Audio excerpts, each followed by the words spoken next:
Today, we speak of an unprecedented confrontation between a small African nation and the most powerful financial forces in the world.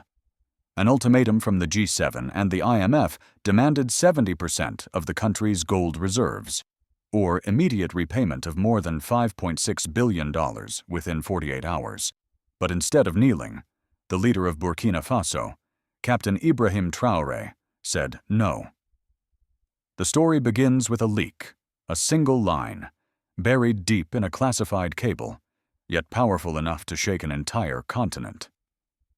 At 6:30 a.m. on August 12, 2025, an envelope was placed on Captain Traoré's desk in the capital. Ouagadougou. Inside was a warning from none other than U.S. President Donald J. Trump. Then the strongest voice within the G7 and the IMF system. No negotiations, no dialogue, just an order: repay the debt or hand over the gold. Behind that message stood an entire machine of power, from American, British, French, and German corporations, to the global banking system. Names like ExxonMobil, J.P. Morgan, Halliburton, IMF, G7, all moving in concert under a document marked Debt Recovery Strategy Framework. But the words could no longer conceal the true intent: to force a nation to surrender its resources in exchange for silence. This was not diplomacy. This was economic blackmail, dressed in polite language, and behind it lay the familiar threat once heard in Iraq, Libya, Venezuela. We saved you from terrorism. Now it's time to pay your debt. But there was one thing they did not anticipate. The recipient of this ultimatum was not a politician eager to compromise. He was a soldier, a man who had once carried a rifle to defend villages from terrorism, and he would not bow to threats within hours. Traoré's response ignited a fire of resistance, not only in Burkina Faso, from Lagos to Nairobi, from Bamako to Johannesburg. The entire continent held its breath. And this story, ladies and gentlemen, may well rewrite the global order. In the next part, we will delve into the contents of the ultimatum and why it shook the foundations of the world's financial system. Monday, August 12, 2025. Dawn had not yet fully broken over Ouagadougou. A special envoy of the G7, together with an IMF representative, was escorted into the presidential palace under maximum security. They carried no weapons, only a red envelope, stamped "Top Secret, Highest Priority." Inside was a document titled Debt Recovery Strategy Framework. But its content was anything but constructive. It was a list of conditions, or rather, commands. Clause 1. Burkina Faso must grant corporations from the United States, Canada, France, Germany, and the United Kingdom immediate rights to exploit 70% of the nation's gold reserves under the guise of gradual debt repayment. Clause 2. All gold export routes would be overseen and coordinated by neutral parties designated by the G7. Clause 3. A financial advisory committee controlled by the IMF would assume the power to approve all new mining contracts. In return, Burkina Faso was promised things that sounded enticing: security, technological cooperation, infrastructure development support, and most notably, protection from coups. A phrase seemingly gentle, yet heavy with warning: refuse, and the threat of overthrow would come swiftly.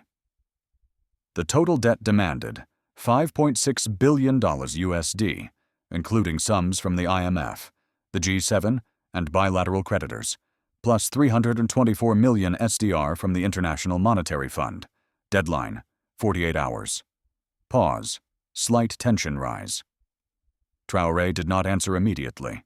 He only nodded, thanked them, and asked to leave the room alone. About 30 minutes later, he convened an emergency meeting with the National Security Council, the military leadership, and 2 executives from the National Mining Corporation. No recorders, no media. What happened inside is known only through the account of an anonymous advisor. He said it bluntly: Tell them Burkina Faso is not for sale." Then he pointed to the map and said, "Lock the mines. Start immediately." That very night, Special Forces units were deployed to the key gold mines in the north, regions often plagued by terrorism. Satellite signals from Western observation stations immediately detected unusual activity. A sudden surge in mining equipment from Venezuela and Iran. North Korean drones appeared in the skies, and then came abnormally strong gold ore signals. The government of Burkina Faso had quietly nationalized all the gold mines, expelling nearly all Western experts, engineers, and security contractors. Revenues from extraction no longer flowed into banks in Paris or London, but directly into the Domestic Development Fund. These actions were no accident. In fact, a secret geological task force had been established when Traore came to power in 2022. They had quietly surveyed untapped regions, storing all data inside a military encrypted system designed by North Korean specialists. The result? One of the largest unexploited gold reserves in Africa. By the time UACAS and French satellites uncovered the truth, it was already too late. A nation once thought fragile had moved several steps ahead. And what terrified Washington was not just the loss of gold, but the loss of control. Because if Burkina Faso could rise, then so could Mali, Niger, Chad, and even Congo. Morning of August 13th. The people of Burkina Faso awoke to an atmosphere taut as a drawn bowstring. News of the ultimatum had leaked, spreading rapidly across messaging apps, social media, and local radio stations. Headlines appeared across the continent. The West issues ultimatum: hand over gold or repay debt. Burkina Faso has 48 hours. Is this Libya all over again? But Ibrahim Traoré did not choose pen and paper to respond. He chose the camera. At 12 noon, the nation was ordered to suspend all regular broadcasts. The screen went black.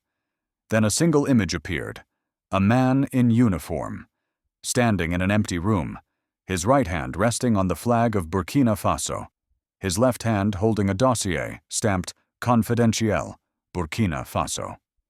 He did not read prepared lines. There was no script, only eyes sharp as blades and a steady voice.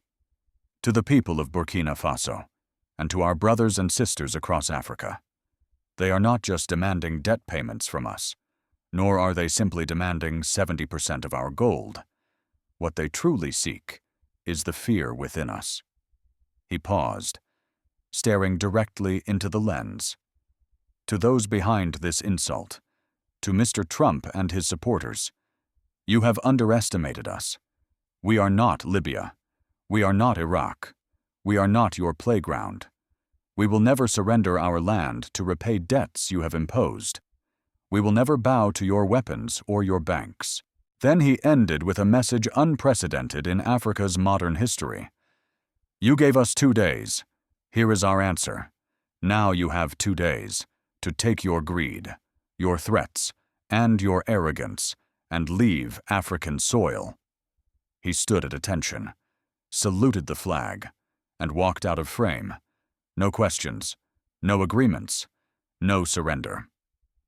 The address lasted less than 5 minutes, but it ignited an unstoppable wave in Mali.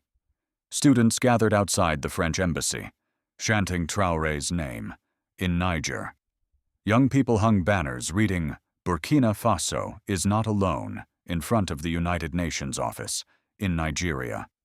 A group of veterans uploaded a video in old uniforms, declaring their readiness to defend Burkina Faso if needed. On social media, a single hashtag swept across the continent. He said no at the same time. In Langley, CIA headquarters, the Sahel security alarm was triggered. ExxonMobil placed an emergency call to Washington. The U.S. National Security Council convened a closed meeting. Within less than 12 hours, the name Ibrahim Traoré appeared in more than 600 global news reports, from BBC to Al Jazeera, from RFI to CNN. but the tone was far from uniform. Western media labeled him reckless, unstable, authoritarian. African outlets hailed him as the soldier of the people, the awakening leader, the hope of the Sahel. Yet the most important response did not come from the news. It came from ordinary people. Students set up tents outside gold mines to protect the wealth of the nation. Women's groups cooked meals to supply the soldiers guarding the sites. Children sang the national anthem with a new closing line: "We protect what's ours." In markets, in shops, in churches, on local radio, no one spoke of debt. They spoke of dignity. And when a 43-second video was uploaded to a domestic platform, showing Traore staring into the camera and saying, "This is not just about debt. This is not just about gold. This is about the soul of Africa, and I would rather die standing than live kneeling." It was shared more than 12 million times in less than a day. With that speech, Traore was no longer just a leader. He had become a symbol, but that symbol was under threat, and those who wanted him erased were already preparing to act. Immediately after Traore's groundbreaking speech spread across the continent, the government of Burkina Faso entered a phase of decisive action. A decree was issued within 24 hours. It contained just one line: all gold reserves on the territory of Burkina Faso are permanently nationalized, prohibiting any foreign ownership. This order was accompanied by immediate measures in the Kaya region, near the Ghanaian border. Military forces were deployed to 12 mining sites. French, Canadian, and American companies were given 48 hours to withdraw their personnel. All mining licenses were revoked. The mineral management data system was disconnected from the internet. All international communication channels were frozen. But what was more remarkable was how the people reacted. They did not protest out of fear. They volunteered in university campuses. Professors and students organized forums on resource sovereignty in rural villages. Elders retold stories of colonial times, then watched their grandchildren sign up as volunteers to guard the mines. From a single act of nationalization, Burkina Faso entered a state of total citizen mobilization. Unlike Venezuela, unlike Zimbabwe, unlike Libya, there was no chaos, no bloodshed, only organization and unity. The government immediately established a special body, the National Resource Distribution Committee. Its members included military officers, engineers, farmers' representatives, and economic scholars. Its mission: to redistribute gold revenues into 3 areas: public health, especially expanding rural health clinics; educational infrastructure, building schools and funding national scholarships; sovereign wealth fund, storing gold as a reserve asset instead of converting it to foreign currency. These steps quickly triggered a domino effect. In Mali, Parliament considered a similar bill, demanding a review of all mining contracts signed since 2000. Niger announced plans to reassess its uranium output, which France had nearly monopolized. In Chad, a group of young lawmakers began debating a resource tax on foreign companies. But the change extended beyond policy. It touched culture and ideology. A rap song appeared on social media titled "Soil First." In it, the artist declared, "No dollar, no euro, no IMF loan. I live where the gold is home." It quickly became an anthem, played in markets, on buses, in classrooms, a symbol of a generation no longer afraid of the West. Pause, slower voice, in churches. Sermons no longer prayed only for good harvests. Priests began praying for honesty in national governance and for the protection of those who safeguard resources for our children.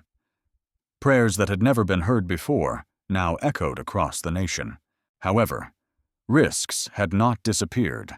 With each bold step, the government faced mounting dangers: loss of foreign investment, difficulty accessing international credit, cuts in development aid, risk of being excluded from the global banking system. But Traoré did not waver.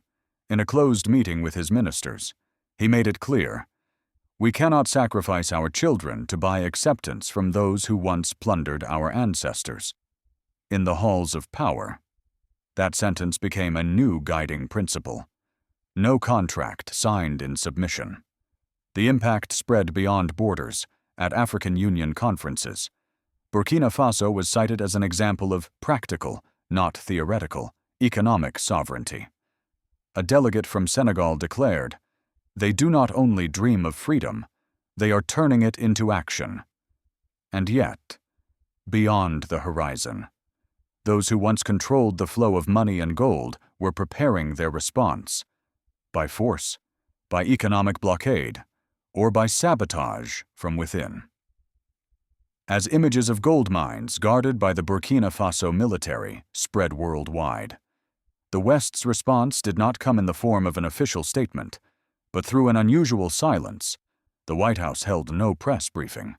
The IMF remained mute, Yet behind the scenes, political circles in Washington, Brussels, and Paris were in turmoil. In Brussels, NATO officials convened an emergency internal meeting. A high-ranking general, speaking anonymously to the European press, said bluntly, "If this spreads, we lose the Sahel. This isn't just about Burkina Faso, it's about precedent." NATO could not intervene directly, since Burkina Faso posed no threat to any member state.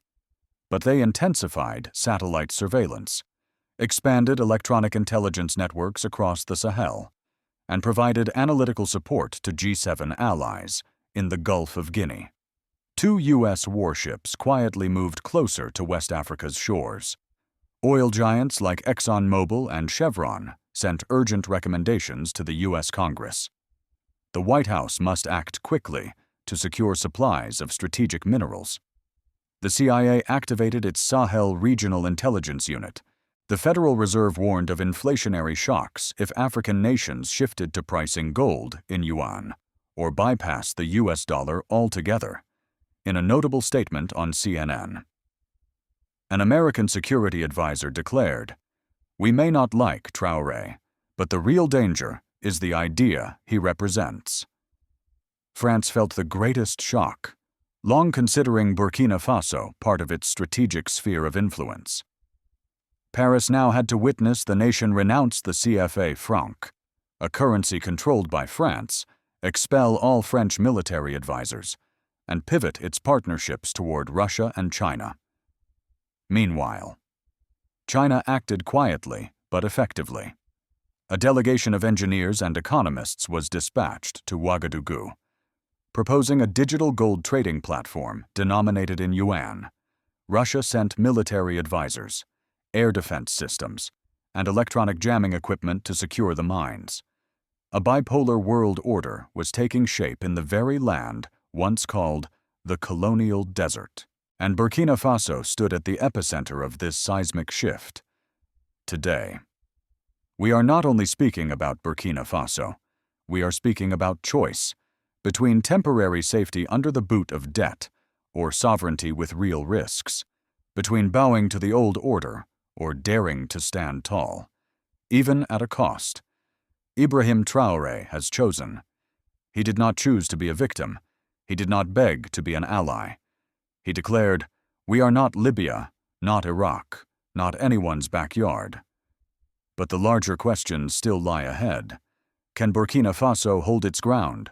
Will neighboring nations follow, or be left isolated? And will the world accept an Africa that determines its own destiny? This is no longer a story about debt or gold. It is the battle for the soul of a continent once carved by the pens of colonizers, now rewriting its own history. Ask yourself, if you were a mother in Ouagadougou, watching your son volunteer to guard the gold mines, would you feel fear or pride? If you once watched the evening news with your father as a child, and now see the name Burkina Faso flashing on CNN, what would you think? If you are praying for stability in the Sahel, mention a specific name tonight. Because silence, too, is a choice. Burkina Faso has said no, and they have not stepped back. Now the question is no longer, will the world allow it? But rather, can the world adapt before the new wave of freedom arrives? If this story has made you reflect about family, about justice, about truth, please leave a comment, a word of support, a memory, or a prayer for the people of Burkina Faso. If you believe that news should be fair and humane, please hit like and share this video with a friend you value. And if you want to continue following important stories like this, please subscribe to the channel.